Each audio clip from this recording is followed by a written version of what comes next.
en esta importancia de lo que es los acuerdos sindicales o intersindicales, ¿cómo tendría que ser el nuevo planteamiento hacia una base social que es la base más importante de este país? Porque la educación es el pilar de todos los pueblos.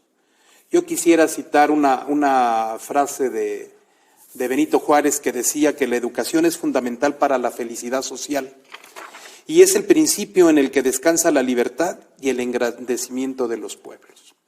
Desde esa perspectiva, ¿cómo tendría que hacerse el nuevo replanteamiento de acuerdo nacional al interior del magisterio?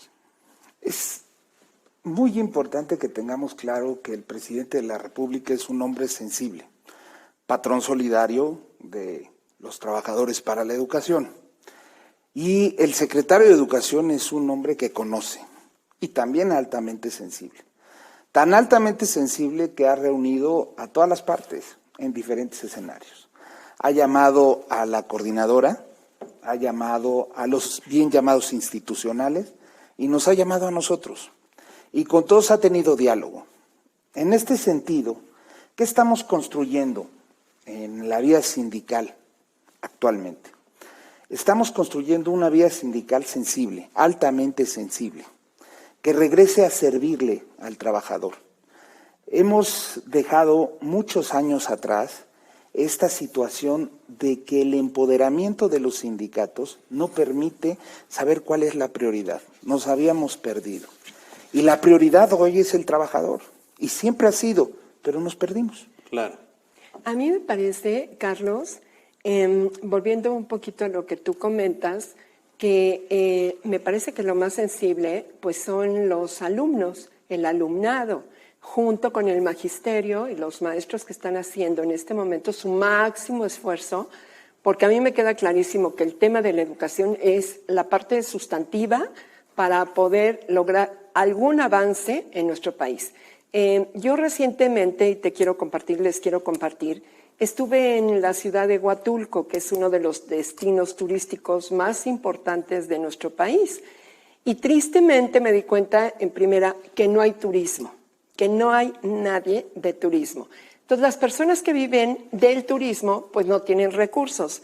Tuve la oportunidad de platicar ahí con un chico que se dedica al tema, a una de las variantes del turismo. Y le preguntaba yo que si tenía hijitos. Y me comentó que tenía 2 hijitos, uno de 6 años, uno de 9 años. Y yo le comenté, porque el tema de la educación de alguna manera también me atañe y me importa de sobremanera. Y me platicó de que en la comunidad donde él vive, no tienen luz, por lo tanto, no tienen pantallas, por lo tanto, no reciben la señal de la educación que hoy en día, como bien dices, el secretario de Educación, Esteban Moctezuma, tuvo a bien implementar para no perder el ciclo escolar. Sin embargo, mi pregunta siempre ha sido, ¿qué debemos atender primero? ¿El tema educativo o el tema social? Porque van de la mano, Carlos.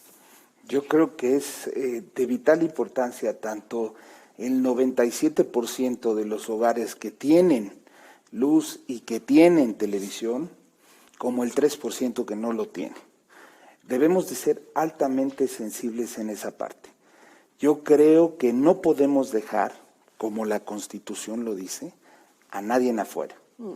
Entonces, será deber, no del sindicato, porque el sindicato se dedica a defender a los trabajadores, pero sí de la Secretaría de Educación Pública y del señor secretario y por supuesto el presidente de la República, atender a ese 3% que está marginado, a ese 3% que no tiene acceso a la televisión y a ese 3% que en muchos de los casos no tiene luz, que a lo mejor son los menos, pero también de ese 97% habrá que ver cuántos no tienen 2 televisiones o 3, pero sí tienen 3 o 4 hijos. Entonces, Aprende en Casa ha sido un esfuerzo muy bien pensado, porque a diferentes horarios se trata de llegar a todos los alumnos. O sea, si solo tenemos una televisión, bueno, pues unos lo ven en la mañana, otros en la tarde y quizá otros en la noche. Pero de todas maneras, hay familias que no completan el ciclo porque son varios. Entonces lo que dices es, estos sectores, ¿no?, de la población que no están siendo atendidos debidamente, pues hay que ver cómo atenderlos debidamente. Yo creo que tenemos al presidente que más conoce el país, que más conoce sus rezagos y que lo ha visitado no una, sino varias veces. Entonces, teniendo esta gran ventaja, es muy fácil poderle decir, mire, usted conoce y sabe lo que está pasando en Sontecomatlán, en Veracruz, o usted conoce y sabe lo que está pasando en Papantla, o usted conoce y sabe lo que está pasando en el Suchiate, o usted conoce y sabe lo que está pasando en Milpalta, en la Ciudad de México. Él conoce. Entonces, con esto debemos de utilizarlo nosotros como instrumento en esta nueva redimensión del maestro, para que también el maestro tenga una opinión. Y a lo mejor le pueda decir al patrón, que es el secretario de Educación, la Secretaría de Educación, oye, aquí nos está faltando, acá es donde no estamos llegando, ¿no? Y que también nosotros seamos facilitadores. Muchas veces no lo somos porque estamos tan inmersos en el trabajo educativo. Cuando uno ve las clases, cómo está tratando el maestro de llamar la atención del alumno, de tratar de capturar su atención, claro, de estar...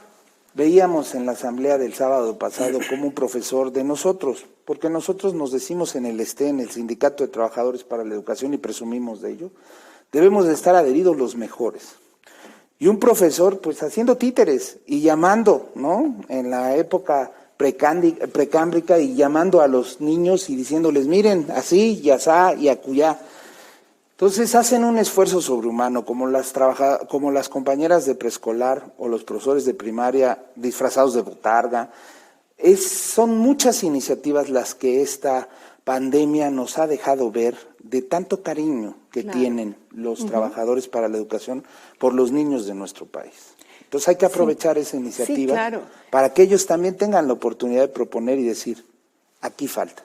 Si me permites, a mí me gustaría invitar a todo nuestro auditorio, a las mamás, a los papás, a todos aquellos niños que tengan acceso a un medio de comunicación, que nos den sus inquietudes, que se pongan en contacto con nosotros, que nos digan qué piensan ustedes, qué les hace falta o qué está siendo recibido con muy buen agrado por parte de este esfuerzo que hace la Secretaría de Educación Pública, de la mano en particular del Sindicato de Trabajadores de la Educación.